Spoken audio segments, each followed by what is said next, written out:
Guys, oh, aking snake plant. Ganito pala ang flowers niya. Ayan, oh.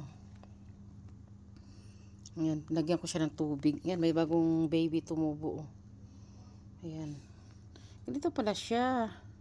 So, ang tagal-tagal ko na ito inalagaan. Hindi nag-flowers. Ngayon, nag-flowers na talaga siya. Ayan, swerte daw yan, guys. Pag malapit na daw siyang malaya, ilagay nyo daw sa wallet yung iba. Para swerte. Ayan, oh, may flowers, oh. Nagbumuka na rin. Ayan. Lagyan ko siya ng tubig. Ang ganda lang kasi dito, hindi siya alagain.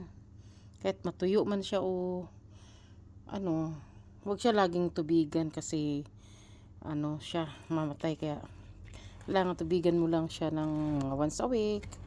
Yung init ngayon eh. Ayan, oh, may bagong flowers, oh.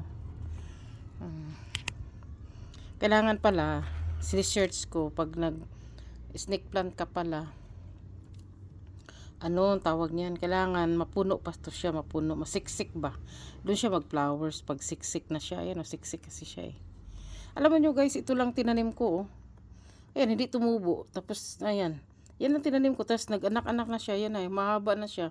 Pero yung tinanim ko, yan lang. Tapos nag-ano na siya, nag-anak na siya, tapos yan na. Yan na. Pero ito, yung tinanim ko, hindi. Yun ito yung anak niya nito. Ito lang yung tinanim ko eh. Ayan. Katuwa naman tong aking snake plant. Ngayon lang nag-flowers. Ang tagal ko nang hinintay. Ito, pero swerte daw to eh. Ay, sana manalo ko ng loto. Sana yumaman ako. Ayan. Meron pa ditong bagong tubo na flowers, oh. Ang ano daw niyan, pag nagtanim ka, kailangan wag daw ilipat sapat. Kailangan mo siksik daw siya. Saka daw siya lumabas ng flowers pag nagsiksika na sila.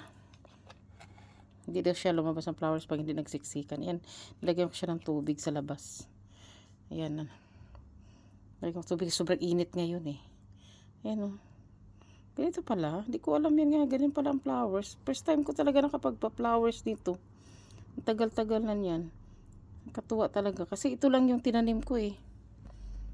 Yan lang tinanim ko. Tapos ito na yung mga anak-anak niya. Tapos yan na. Dumami ng dumami. Ito pa, oh. Kaya tuwan-tuwa naman ako sa aking snake plant na may flowers. Swerte na nga daw pag may flowers ang snake plant. Tapos pag nagtagal na siya, malapit na siya matuyo, ilagay mo na daw sa wallet para swertihin ka. Eh, ganun ba yun? Ayan. Ang sekreto daw sa pagpapa-snake plant, wag daw lagi ilipat. Kailangan pabayaan mo siya sa isang paso na nagsiksikan sila. Doon daw lalabas. Tapos gusto niya na sa maliwanag. Ayaw niyang madilim. Ayaw niya na. Nabubuhay sa shady pero hindi daw nagpa-flowers. Ito talaga nag-flowers. So kaya hindi ko na siya tanggalin dyan. Saan siya nakalagay. Ay naku guys. Nilabas ko lang para makapag-tubig. Kasi sobrang init nga. Naglagay ko ng tubig sa labas.